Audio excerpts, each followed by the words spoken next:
I'm Mitchell from Australia, and this is the #1 globe killer. Hopefully by now, all of you have seen this video by BMLSB69. His observer height is only 1 foot.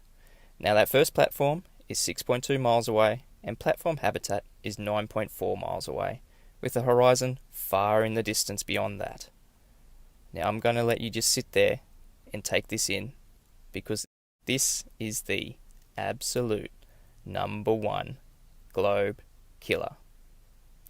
Modus tollens states, if P, then Q, not Q, therefore not P.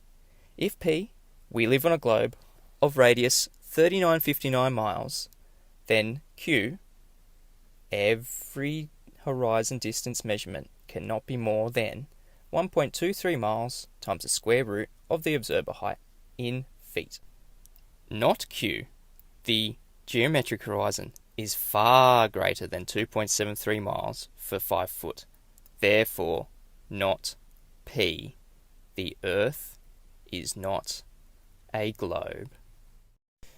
But this valid logical conclusion is hand-waved by the globe zealots as word salad, so I'll put this devastating picture in simpler terms.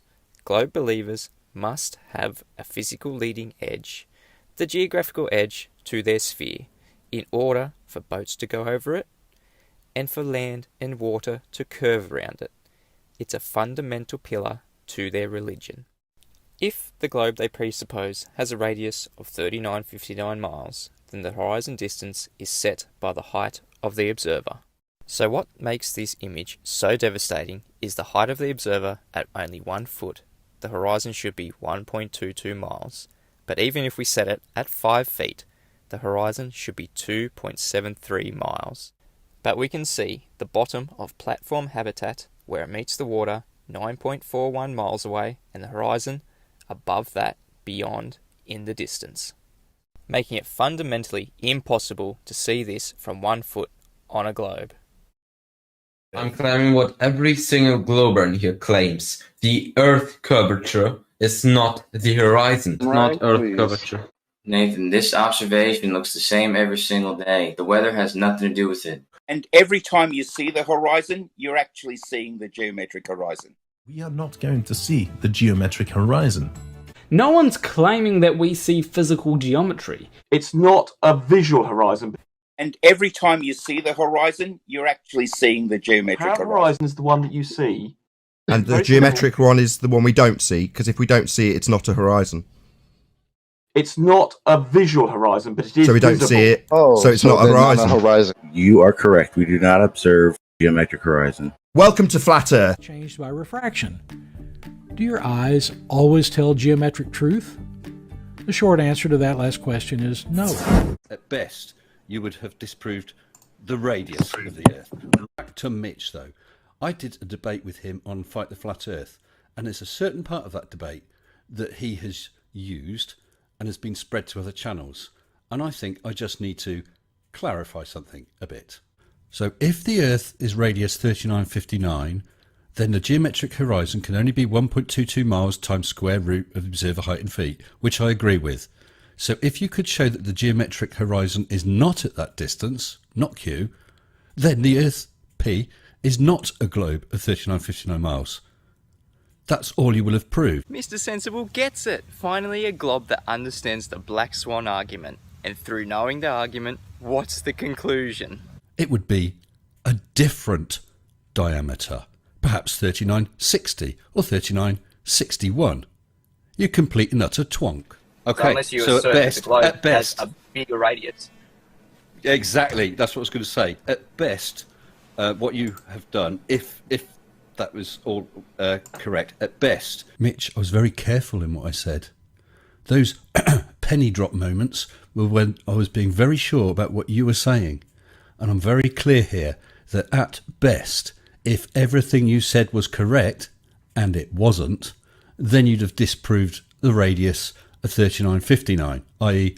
it would be a slightly different radius.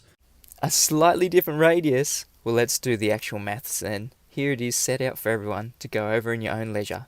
Using the values from the Black Swan image of a 1 foot observer height and a 10-mile distance horizon, you can clearly see we have a 264,000 mile radius. But isn't the radius of the sun meant to be 432,000 miles? No, not anymore. It's got to be bigger now. What about the distance to the moon? 238,000 miles. Nope, that's got to be different too, doesn't it, Mr. Sensible? What else does it implicate? The radiuses of all the planetary orbits have to be different too. But that can't be right, can it, Mr. Sensible? I was correct. I was absolutely clear. At best, you've disproved the size of the Earth, not the shape of the Earth. Every time that you keep doubling down that your radius is larger than that of the mainstream accepted value of 3959 miles, you stab your globe in the face. You're right. It could be flat. Refraction is looming the horizon behind the platforms in the Black Swan.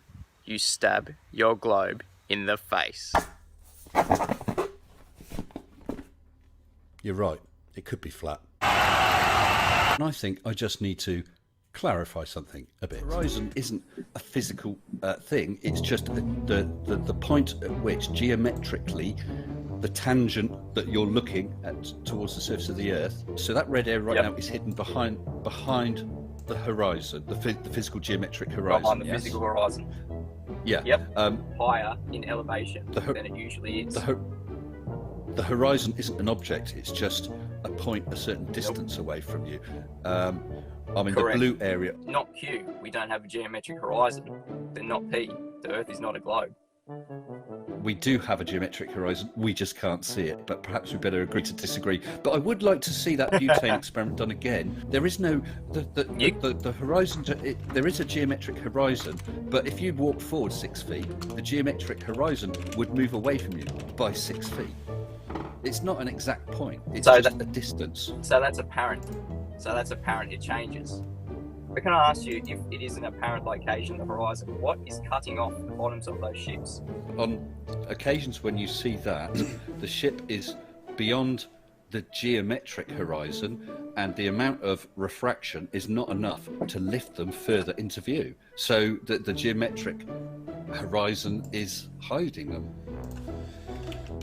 So we can see the geometric horizon on some days?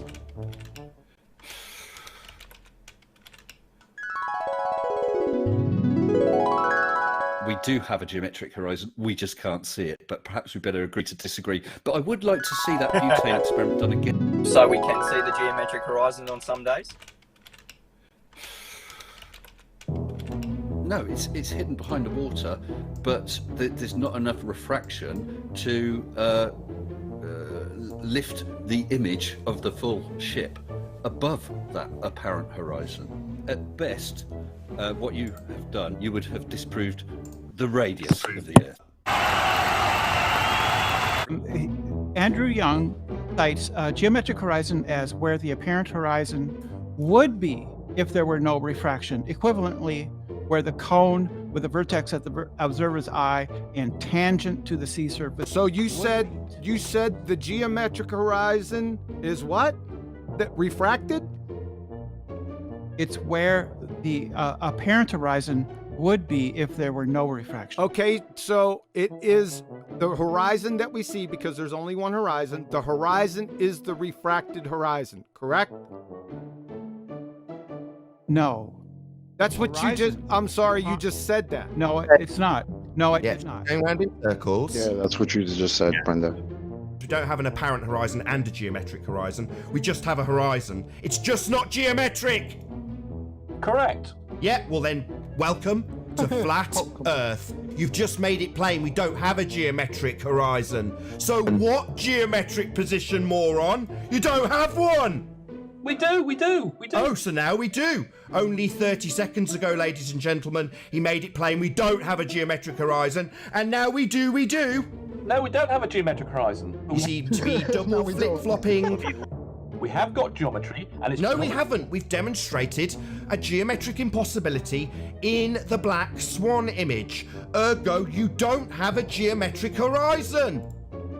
No, we don't have a geometric horizon. Yeah, see, there he goes again. Can't seem to make up his mind. He needs a geometric horizon for his Earth curve maths, but we haven't got one according to him. You've lost. So we definitely don't have a geometric horizon. I didn't say we did. Yeah, we don't. Welcome to Flat Earth.